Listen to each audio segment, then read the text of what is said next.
We are experiencing quite a bit of shaking. If you'll give us a brief moment here, we're making sure that nothing is going to come down in the studio here. And it is going for quite a bit, everybody. It continues this is a very strong to rattle earthquake. pretty strong here. 8:21 here on the air. We're experiencing very strong shaking. Wow. I think we need to get under the desk. All right, we're going to go to break. We'll be right back. after We'll be right this. back. Wow.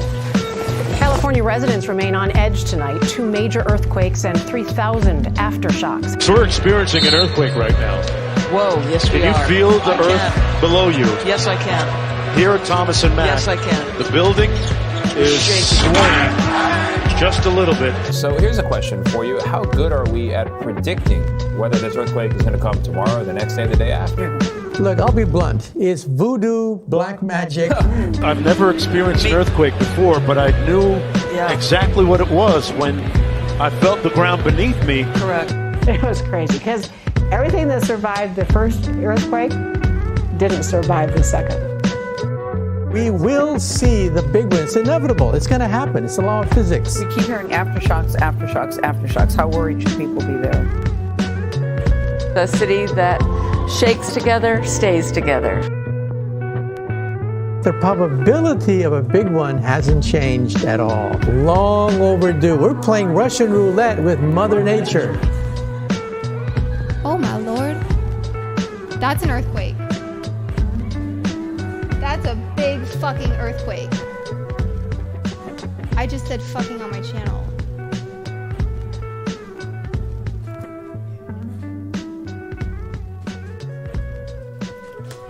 We gotta get out of here. Oh my God.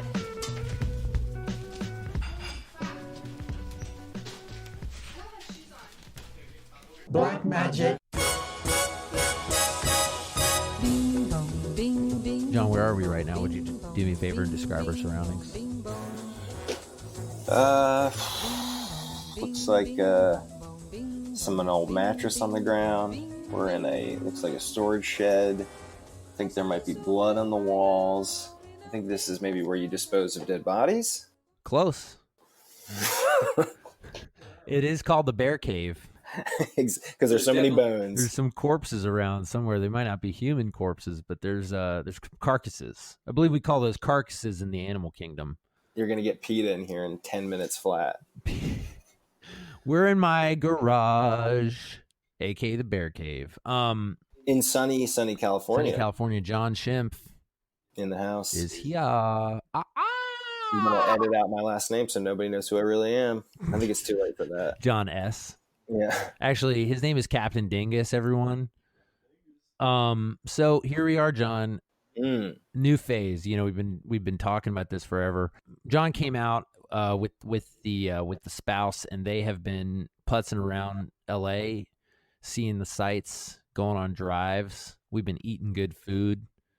We're having a hoot. Because it's summertime.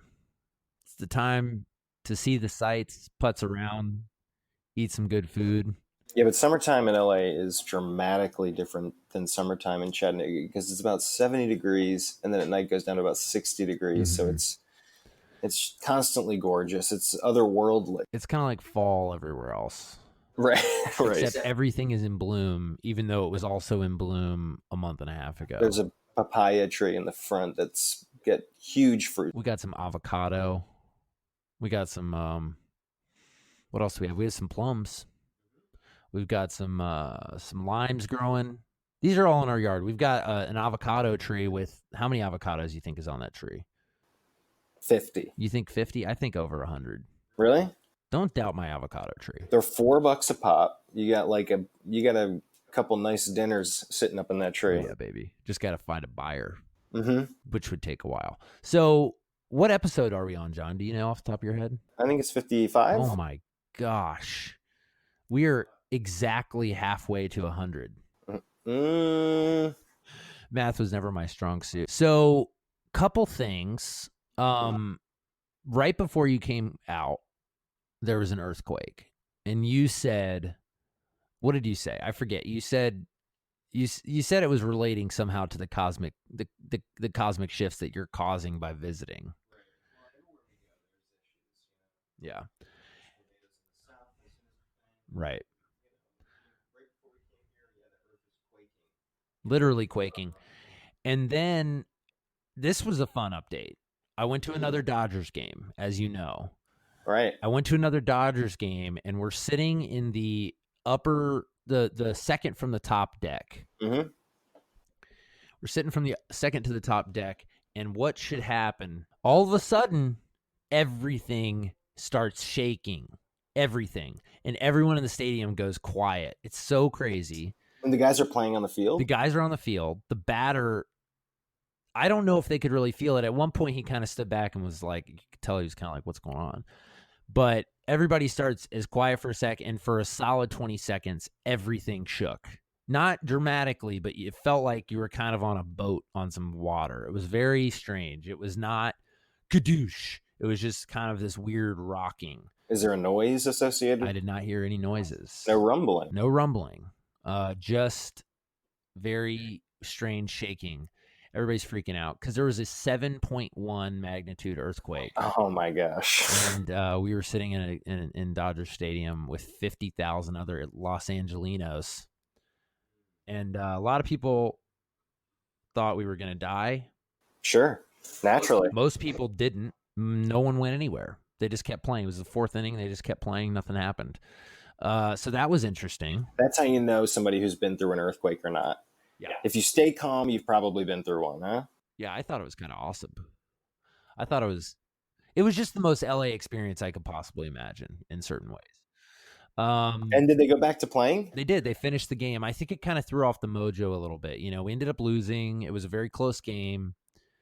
It was a great LA experience, though, and the Dodgers are on a real hot streak. Yeah. Sounds like the most possible way to enjoy a boring-ass baseball game. Yeah. Well, you needed some excitement. I think, yeah. Did you cause the earthquake as a favor? I did a little magic back in Chattanooga, yeah. Just to shake Well, no, things you up. guys were on the plane, though, right? Right. I was sending my energy down. Yeah. You weren't nervous, though? Did people start to flee? I didn't see anyone leave. I think I wasn't super nervous because I thought, there's been other earthquakes and the stadium didn't collapse. So it's going to take more than a little rumbling to send like 6 million tons of concrete and steel crashing to the ground. As far as I know, there was zero damage to the stadium.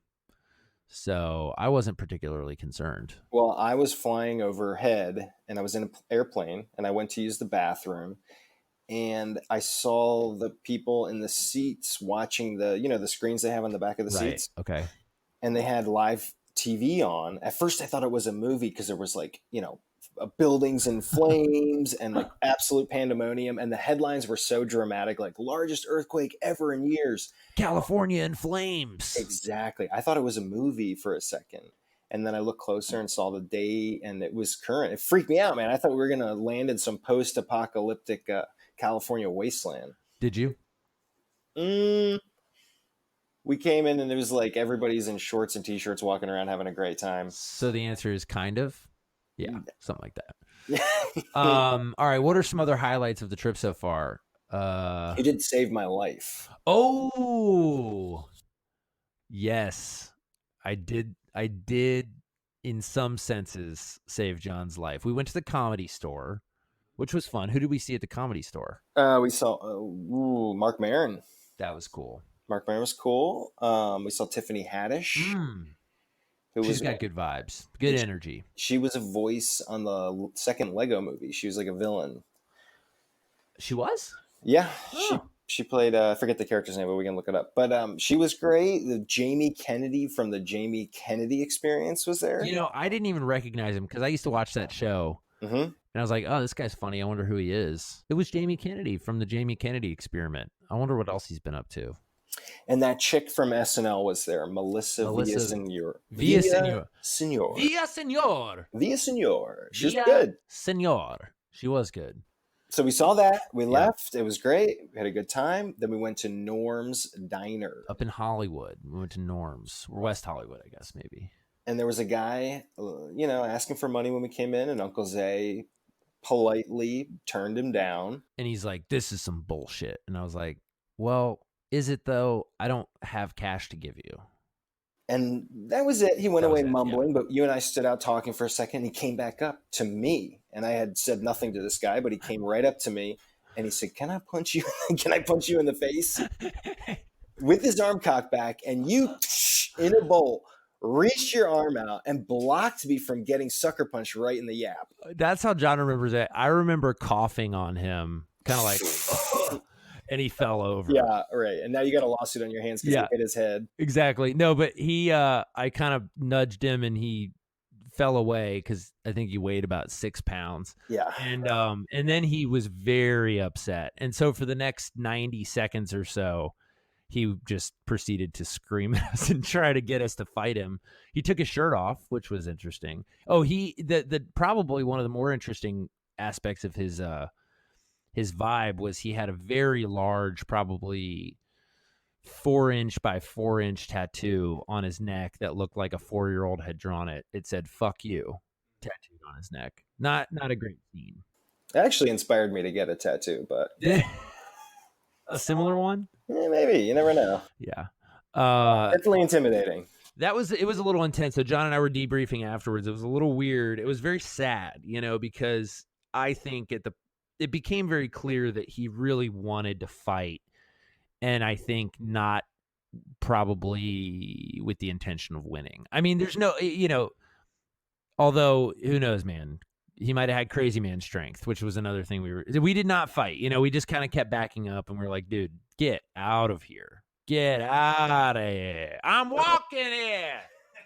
I'm trying to fight it. Yeah, I was going to say, don't you feel bad for sending him to the hospital? But no, we did not end up fighting the guy. Thankfully. Oh man, I just didn't want the hassle. It crossed my mind, Did you really think about clocking him? Yes. Well, I was assessing this. Here's the thing. We could have gone inside. I didn't particularly want to because I had about half of a cigarette left that I wanted to finish. Was that the wisest move? No. A couple people were like, man, you never know what's going to happen. Here's what I was really trying to assess the situation. He had his shirt off. Mm-hmm. His pants were tied with a string. Mm-hmm. I'm wondering if he had just gotten out of jail and maybe wanted to go back or something. But his pants were tied with a string and they were about around his knees.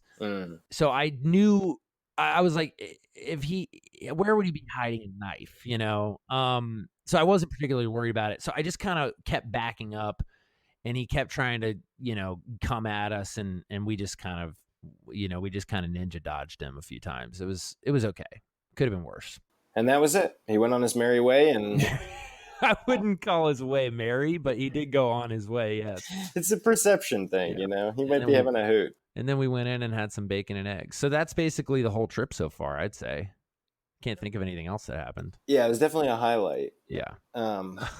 I did cruise around in Los Feliz with my lifelong friend, and we went trash diving for chairs. Ooh, did you find any good ones? Yeah, we found some good ones. A little Herman Miller. He took us on a tour, very intentionally timed tour that ended with us high atop of this hill in his Jeep, listening to some World War II era, like light jazz that he had picked out, and the sun is setting over the hills, and it's pretty magical. This guy, my friend, is a vibes guy for sure. Vibes guy. There are 3 types of personalities in this world. Crazy homeless people. Podcasters. And vibe guys. Mm-hmm. There's just not much in between. So, all right, John. Yes. Let's get into this. Ep. Where are we in the life cycle of this podcast, of this movie that we're sometimes discussing? We've been talking about this. The edit is kind of in the process. We're bringing in some talent to help finish it. There's a lot going on, and yet at the same time, there's kind of not a lot going on.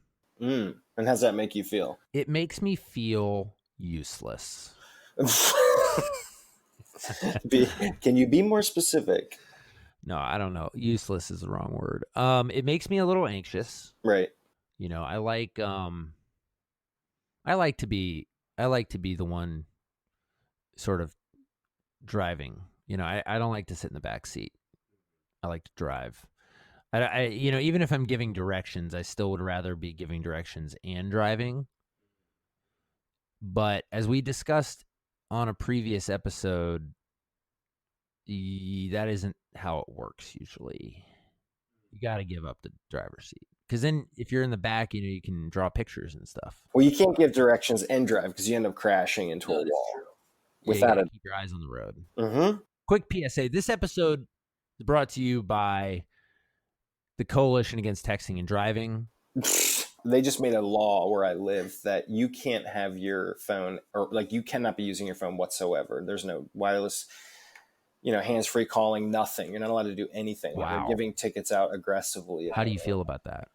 I mean, it's probably for the best, but it's like people are distracted. It's not just the phone. There's going to always be something that you're wanting to fidget with or thinking about and not paying attention. Billboards. Driving. Yeah, billboards, exactly. You should get rid of billboards. There's a place where Ben Bernanke worked called South of the Border. And he worked there? Yeah, while he was on... With the big... the big sombrero. Yeah, exactly. There's a amusement park called what's it called? South of the Border. It's south of what border though? Exactly. It's not even the Mason-Dixon line or anything. It's no border. It's not a real border. But there's 4 miles worth of very wordy billboards that you read as you go down this kind of desolate drive in the middle of the South. Wait, if I remember correctly, it's more like 80 miles of billboards. It's actually an astounding number of billboards. Yeah, and some of these are extremely wordy. Mm-hmm. It's how is that less dangerous than staring at your phone when you're reading a multi-paragraph billboard? Like a Thomas Pynchon quote that's just scrawled in messy handwriting. Uh-huh. I wonder if there's ever been a lawsuit from somebody that's crashed because they were staring at a billboard. That's a very good question. I don't know. There should be. Opening up some new legal markets here for us. Anyway, we'll probably keep this one pretty short, but I think I'm excited about some things that are coming up. John and I were discussing this today. In a lot of ways, I think we're gonna call this the end of season 2. Now, we just recently started season 2, so don't get hung up on that.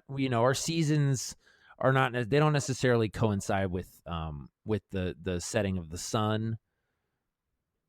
Do any seasons coincide with the setting of the sun? Without a doubt, no. They don't necessarily coincide with the school schedule. There you go. I definitely are not tied to the schedules of public schools. They're also not tied to the moon. You're saying that they're completely arbitrary. They are very arbitrary in a broader sense. I see this as the end of season 2 because this is the end, I hope, of Zay Smallman sitting in a room moping. I think we can call season 2. Season 1 is let's make a movie. Season 2 is we made a movie. Now Zay gets to sit around and be a little baby about it. Now season 3 is going to be, have we decided yet? Speak it into existence. You better make this good. Ooh, baby, I am feeling some pressure. Is it because I'm sitting right across from you? Oh, John will not make eye contact with me. John, look in my eyes. I'm staring at a spot John, on this look at my bamboo eyes. desk. I'm staring at a spot on this bamboo desk. John, look into It's my rude eyes. in conversation. It is an anti-charismatic way of acting by not looking into somebody's eyes when you're speaking to them. And I don't do that in conversation. But for some reason, when you put a microphone in front of you and I have to quote unquote perform, it is so uncomfortable to make eye contact that you trying to stare deeply into my eyes makes me want to run from this room. I've been staring at John's rough, scruffy beard for the last 20 minutes. I do look like a wild man. But, in a big city... John, look into my eyes. In a big...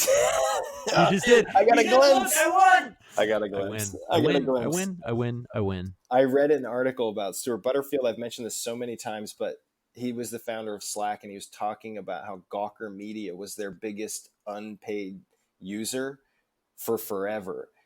And Gawker had one of their ancillary companies called Valleywag. Have you heard of this? I haven't heard of Valleywag. I guess it's like I've never looked at it, but I guess It sounds like the sequel to Homeward Bound. I think I think it's a Silicon Valley gossip blog. Oh boy.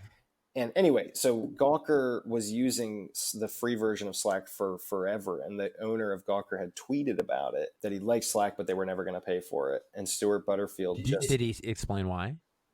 Just because it was $7 a user a month, and they had hundreds and hundreds of employees, so it would have been a ton of money. So he posted on Twitter that he was using the free version of Slack and wasn't going to pay for it. And Stuart Butterfield, the owner and founder of Slack, wrote on his Twitter just the phrase "staring contest."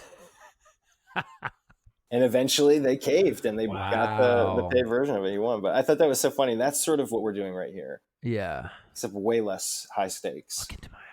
Never. He didn't. He won't do it. I won't do it. I got one. So now that I've had lots of time to think about what season 3 is going to be, John's looking into my eyes now. No, you can't mention it. Nice, big, beefy eyes. Gross. Now that I've had several minutes to give lots of thought, careful consideration to season 3, I am realizing that I have actually squandered 100% of that thought and consideration listening to a story about Gawker Media, but which no longer exists. You mean I derailed you? I was derailed. I was effectively derailed. Good. But I should have used it more as a diversion than a derelation. Derelation is my new word, my singular contribution to this derelation, to this culture that we that live will in. Not be adopted into the lexicon, I can guarantee. Now that I am moving on from that derelation, if I use it enough times, people will get it stuck in their heads. Oof. Have I mentioned that I invented a new word, John? Is it derelation? It's pronounced derelation. Derelation. Now that I think derelation is in a way a great way to summarize what I expect this season 3 to be. Not because we will be constantly talking about nothing. Not that Stuart Butterfield. We have I don't know if we've ever talked about this. The rollers exist because of Slack. Right. Rollers exist because a man named Eric Costello, shout out to Eric, co-founder of Slack, longtime friend of Stuart Butterfield, is the executive producer who made Slack possible. So shout out to Slack. We use Slack. Mama Bear. This episode brought to you by Slack. Jeez, their legal team's definitely going to Mama Bear. They're like, we are not associated with this project. Mama Bear has used Slack for many years. We were actually a beta tester and immediately fell in love with it. Rollers was powered by Slack. Rollers powered by Slack. So thank you, Slack. Slack's a great product. I'm sure you all already know about it. If you don't, you probably don't need it. Because I don't know why. Terrible advertisement. Yeah, we're never going to get a single sponsor. I don't even know if I want real sponsor. I like sponsoring who I like to sponsor. Point is, I think season 3, here's what we're going to be doing a lot of. We're going to be doing a lot of talking to other people. And I want to say something right now, right here on the record. It's not because we're out of things to say. Okay. Well, you've done stand-up before. You've gone and done stand-up. But, if you had to suddenly face 1,000 people or even 100 people and talk in front of them extemporaneously for 30 minutes, it would be extremely uncomfortable. It would be. Mainly for them. Right. Right. I would have plenty of things to talk about, but about 16 seconds in, it would become clear to all of them that they were uninterested in what I had to talk about. How would you open if you suddenly found yourself teleported into a stadium and you were having to address 500 people? Okay, so let me just picture the scene. I'm in a stadium. There are 500 people. Only 500 people. Are they spread out throughout the 75,000 seats? They're all sitting right in front of you, and you're standing in front of them. Well, I picked somebody who, oh man, I don't even know if I want to give this guy any credit. Gosh, some idiot with just a total jerk face and a jerk's t-shirt was sitting right in the front row of this show. This happens every time. And this guy gets some love from the comedians because half of them have no material prepared, and they're trying to do crowd work, and he's wearing a shirt that says "Party in the USA," and he's clearly a real d-bag, and not necessarily just because of the shirt. He's just got that vibe about him. Well, he really came through. He really did not disappoint. There was a significant amount of derelation that took place. Doubling down. No, but no fewer than 3 of the comedians that went that night got completely derailed by this guy. Yeah. Because he wanted so badly to get attention. He wanted to be funny. It wasn't heckling per se. No. He was just, if anything was addressed to the crowd, like, you guys like tacos, right? He'd be like, yeah, I love tacos. And he would not let it die. And then he tried to give a lecture on gender identity. It was very strange. It was unfortunate. It was not great. But also, as a if you're sitting up there and you're sort of out of ideas, or you're not sure what you're going to say next, and there's somebody not making a ruckus necessarily, but there is something to interact with. Mm-hmm. You can engage this guy, and you could kill 5 minutes and just pray that it's interesting and funny.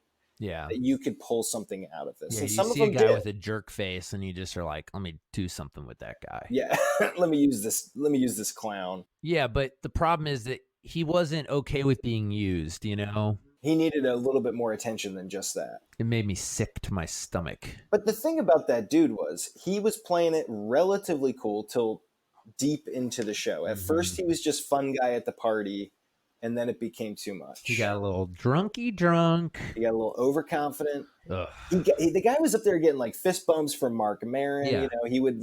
He was interacting with them well at first, and then it just completely devolved. It was not good. So there was a I believe the term is derelation. In that setting, it actually kind of works. Yeah.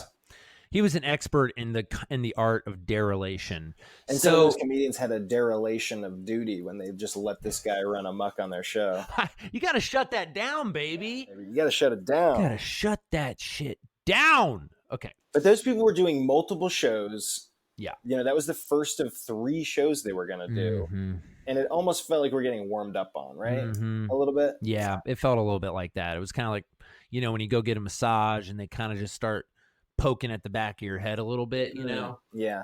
They didn't go for the jugular right off the bat. Right. Kind of so, fun. there was quite a bit of derelation, which I believe it's going to be the theme of the upcoming season. And not because we don't have anything to say. It's because I'm excited about finally being close enough to this project being done that it's time to start interviewing some of the other people who are involved with it. And not even just exclusively the actors. Who gives a shit what they have to think? Actors don't have thoughts. Oh, we lost half our base. No, actors have many thoughts. We're going to be interviewing some of the actors. We're going to be interviewing some of the other people who have been involved with the show in various ways. We'll talk about the show. We'll talk about the movie. We'll talk about their lives. You're saying this, though, as if this isn't something you had already planned to do. We had talked about this midway through production of Rollers. We had talked about interviewing cast and crew. Did we? For sure. Didn't we? Do you have proof of that? 100%. Oh, shit. Definitely, I do. No. Yeah. No, actually, that was something that people talked about often in the feedback that we got early on. They were like, you're always pitching future concepts. Right. And not delivering. And so that's where, thanks for bringing it full circle, John. The real thing here is that's what I mean by season 3 being the season of derelation, is that I'm not actually sure if during season 3 we will interview anyone. Yeah, there's a 0% chance. But if you add a couple decimal points, I'd say there's a 0.01% chance, which means you're saying there's a chance. There is a chance. Yes. It's not a high chance, but I think we're going to get on a roll. We're going to interview some of the actors. The next episode, I believe, unless we change our minds, is going to be with Mama Bear collaborator, team member, Rollers art director / associate producer, Elizabeth Alcorn. Hugely helpful player in the whole process of getting this thing made. Couldn't be more excited. We're going to have her on, and we're going to grill her. We're going to ask her all sorts of trivia about the movie, and if she gets it wrong, we're going to kick her off the show, and she's never allowed back. But we'll let you decide. Yeah. Oh, so it's turning into a game show. I met Elizabeth in the flesh earlier today, and immediately started grilling her about her background, and just got way too intrusive, way too quick. And are you sure about that? I don't know. You can never really tell how people are going to take stuff, And she's cool, so she didn't give me any indication that she was offended by my interrogations. But I just, I don't have a lot of time for small talk. To all those we're going to have on the show, let that be a warning. That's a warning. To all of those listening to the show, let that be a trailer of sorts. We don't round, guys. We're going to ask you some tough questions. We're going to ask you some stuff you don't like. I'm going full early Terry Gross on these guys. Oh, jeez. Did you ever hear late Terry Gross is she's just there to listen. Have you ever heard the Terry Gross interview with Gene Simmons? No, but I like Gene Simmons a lot. Okay, well, Terry Gross, when I was a kid, I listened to Terry Gross a lot. She was the local hero because, I'm in Philly and I love public radio. And you could go to the building at the time with these big glass walls. And you could stand outside and you could watch her do her show. There'd be somebody sitting there famous, somebody famous. This is early 2000 around, maybe 1999. And I knew a producer. I went to church with a producer at WHYY. Anyway, all that to say, Terry Gross interviewed Gene Simmons, and it was one of the only interviews she ever canceled midway through or stopped midway through because Gene Simmons was just saying the grossest shit to her. And like making sexual suggestions. To her. Okay, maybe I don't like Gene Simmons as much as I thought. It was hard to tell whether he was actually this rude and crude or if he was fucking with her. But he was saying some pretty outrageous stuff to her, and she cut the interview. Did it get published? I think originally it did not, but they decided during a pledge drive. Oh, wow. To talk about the situation, release some of the audio. And it's fascinating. It felt a little cheap, if you're Gene Simmons maybe, but they probably raised a lot of money because of that. That's kind of cool. Yeah. Well, that's what we have in store. Well, how should we wrap this episode up? Tell us, I want to know specifically who you'd like to interview. Well, let me rephrase that. I'd like to know specifically who you want to have on the show. Yeah, that's a good question. I think some of the cast would be interesting. Some of them are working on stuff. Some of them are kind of between things. It would be interesting to talk to cast. I think at some point, though, I'm also interested in talking to just other... I don't know. As we've said many times, this is not just the roller show. This is, I guess we'll do it that way. And I think we're going to end up talking to lots of different types of people who are working on lots of different types of things. I'd like to have our good friend of the show, Bryce McGuire, back. Everybody likes Bryce. He's a good guy. I'd like to have some ladies on the show.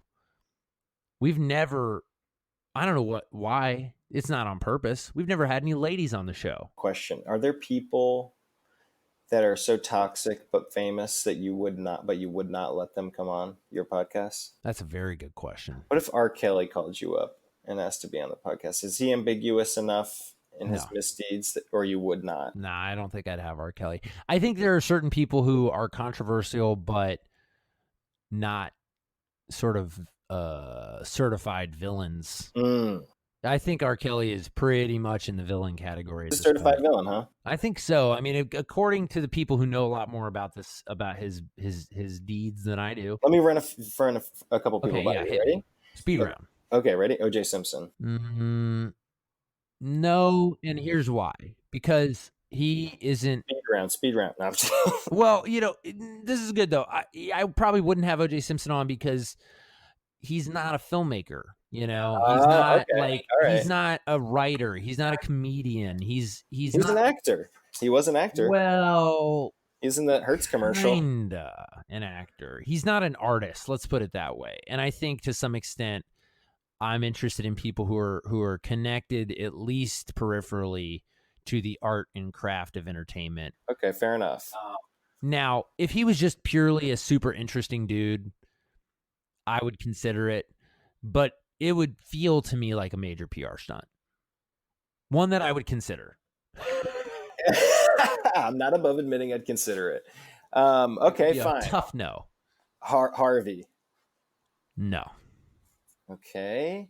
Tom Cruise. Yes. He's a Scientologist. So what? Okay, all right. I don't judge Scientologists. I think Scientology's crazy. That doesn't make him a villain. Okay, all right. I'm not suggesting he's a villain. I'm not saying you are. I'm just how kooky you want to go. That's what I want to know. Kooky's fine with me. We're kooky. Okay, keep going. I'm trying to think now. Those are probably the only real options, though. Louis C.K. Ooh, Louis C.K. Wow. Really put me on the spot here. That's a tough one to go on the record with, but yes, I would have Louis C.K. on the show. Interesting. I'm done. I'm out of here. As an artist, I don't necessarily respect his decisions, but I respect the art that he has made, and yes, I would have him on the show. You don't feel like it's a stretch to call stand-up art? Oh, no. Stand-up is an incredible art form. Okay, fair enough. Did you think you saw some high-caliber art at the Comedy Store? I wasn't particularly impressed. And to be fair to all the people we saw, it was not a showcase. It was a workout night. There were some funny jokes. I'll leave it at that. I was sucked into the magic of it, like where I was sitting. The magic of it's great. For sure. And that place, and I had never been there before, and just sitting where I was, I could look directly to my left and you could see straight out to the exit. And all these comedians, they go do their set, and like Mark Maron and all these different people were standing in the back, people who didn't even perform that night that were, just comedians coming down. It was cool to see the camaraderie, and it was magical, man. Yeah, and it's not a big place, so, you run into all these people. I peed next to Chris D'Elia one time. We talked. Is that true? Yeah. You had a conversation with Mark Maron while we were at I had a conversation with Mark. I was like, hey, Mark, I got this movie. I did actually think about talking to him because I think Rollers is the kind of movie that Mark Maron would like. He's a rock and roll guy. He, I think he would really enjoy it. Actually, Andre Royo went on his show to promote Hunter Gatherer, which was very cool. Really? Yeah. So I thought about going over and be like, hey, man, because we were talking about something else very briefly, and I thought about saying like, hey, dude, I'm not pitching you. I know I will go through the channels, but just in case this comes across your desk in like a year, just want you to remember the name Rollers. Just stick it in there. You'll forget it, and then it'll pop up. And just don't dismiss it out of hand. That was going to be my spiel, and I'm now giving my spiel to the universe. I did not give it to Mark Maron. I don't know that he would have been in the mood for it. But you did talk to him. I did talk to him. He did a very controversial bit about sort of religion, and it was very interesting, I thought. I won't try to recount it. I won't even really sort of break it down. It's pretty edgy. And I think if anything, my biggest criticism is that he kept kind of backpedaling and being like, oh, I might have gone too far. And I thought maybe he didn't. I thought he was being funny and a comedian. But that was my biggest criticism of the whole night. Everybody is terrified of the outrage police on Twitter. Every single comedian commented on it. They are terrified of making a joke that gets them blacklisted. I think that's a little bit of a bummer. Yeah. So how did he respond to you? He, I basically said, hey, man, I actually am religious, and I thought that was very funny and insightful in a way, and I thought I was just kind of commenting. I said, I kind of feel like if people can't take that, what can they take? And then immediately the earth started to tremble. Another earthquake, the big one, actually. And he appreciated that. He said, it doesn't, because I said, if you can't take that, what can people take? He said, it seems like not much. And I said, well, it's kind of a shame. I wish we had more of a dialogue. He's like, yeah, man, me too. And then I could have kind of kept it going, but I could tell that he was tired. He had just finished his set recently. I know he had another one coming up, so I just kind of left him alone. But he was courteous. He was polite to you. He was very polite, and about 30 minutes later, I saw a guy that kind of cornered him, and he was trying to be nice and trying to listen, and this guy just would not shut his mouth. Felt really bad for him. I thought about just punching that guy in the face, but I decided that would be a bad idea. Well, sometimes you got to do what you got to do. You think I made the right decision? I think I learned a lot from that guy outside of Norm's Diner, Sometimes people just need to be punched in the face. It's very true. Is that what you took away from that incident? Sometimes you need that catharsis, just to pop in the need to just crack your knuckles, and by that I mean break them on someone's face. I love how he said that at exactly the same time. I did think, because in terms of Mark, I walked past him into the bathroom between him and this other guy. Right. Walked past him, went to the bathroom, took about a 25-minute dump. Chris D'Elia was just pounding on the door. Okay, none of that happened. I went to the bathroom pretty quickly. Went to the bathroom, came back out. This guy was still yakking at Mark. And I did think about kind of walking up to Mark and just being like, oh, man, I'm like such a fan, trying to rescue him from this guy. Right. I really thought about doing that and trying to make it kind of a bit. But once again, I figured, Mark Maron is a very famous person. Yeah. if he wants out of a conversation, he'll get out of it. This would be a scenario where you interrupt what you think is an uncomfortable conversation, but he's actually having a very serious conversation with a close friend. Yeah, exactly. It's a very close friend who's informing him that he X, and I walk over and then I look like the asshole. Think you're doing him a favor, but Yeah, and as soon as he kind of dismisses me very politely, he immediately walks back to that guy and finishes the conversation. He's like, that guy was an idiot. Interacting with celebrities, even minor celebrities, it's very uncomfortable. I mean, there's a part of you that's like, it's like it's seeing a dolphin or something and you can touch it in the zoo. That's how you feel. Partly you want some connection to this exotic thing, but then there's another more responsible part of you that's like, how would you feel if some random idiot came up to you and started yakking? Just kind of stroking your hair, staring deep into their eyes, trying to suck their life force out. I mean, that is a lot of what people expect out of celebrities. Mm-hmm. That they'll impart some gift to them. Yeah, and they're just so normal, you know? That's what we're going to try to do here, though, is suck the life out of some people, huh? Mm-hmm. Well, I want to suck it out, capture it. This episode brought to you by Zencastr. I want to capture it in Zencastr. I want to suck their souls out, put it in Zencastr, funnel it through the internet, and deliver it right into... I just want to slam that sound right into your eardrums, and then it creates some sort of signal that somehow is interpreted by your brain as information. And on that note, what are we gonna do tonight? Speaking of derelation, tonight we're gonna cooking with Jon and Zay tonight, baby. Yeah, what are we gonna do? Person. Elizabeth Alcorn's a wonderful cook.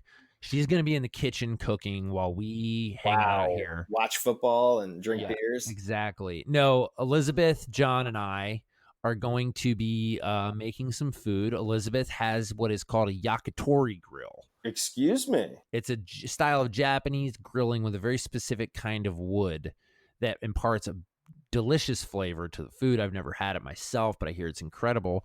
Everything in LA is so sceney. It is so sceney. You guys grill like hipsters. It's unbelievable to me. We grill like our lives depend on it. You know why, John? We don't have an oven. That's how I convinced my wife to get a nice grill. We don't even have an oven. And I was like, hey, if we get a nice grill, we can just use it like an oven. You know how we use that grill, baby? Like an oven. Exactly. On that note, it's been a real pleasure. All right. Next time you see us, I'll have an LA tan. Oh, baby. All right. See you next time. All right, dog. Bye.